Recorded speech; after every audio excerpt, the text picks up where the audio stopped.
This is a problem worked through for problem number 7 in lesson 3.5, calculating the net force on an object. Now, there are two methods for calculating the net force. There's both an algebraic method and a graphical method. In these, I will attempt to use both to show you how to actually solve these. Now, the graphical method just simply means that you line up the forces in a tip-to-tail method. So if we start here and we go 7 newtons to the right, then we would come back 2 newtons to the left.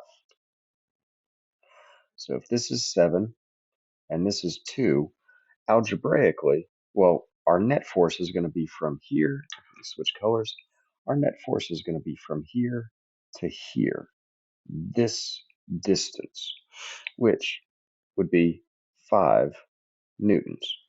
Now, algebraically, you can say that the net force, we'll call that R, the resultant force. The net force is 7 newtons minus 2 newtons.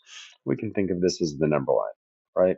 Moving right on the number line is positive, moving left is negative. So 7 is positive. We move -2 when we go back to the left. So that gives us a net force of 5 newtons. Either way you do it, you come up with the same correct answer. Now, in part B, we have a 3 Newton force to the left, 5 newtons up, and 4 newtons to the right. So the easiest way to do this is to actually do our tip to tail to start. And what we're going to do is we start here, and we're just going to go clockwise around the figure. So I'm going to move 3 newtons to the left. I'm going to move 5 newtons to the north, or 5 newtons up. And then I'm going to move 4 newtons to the right. So what this tells us is that we have a triangle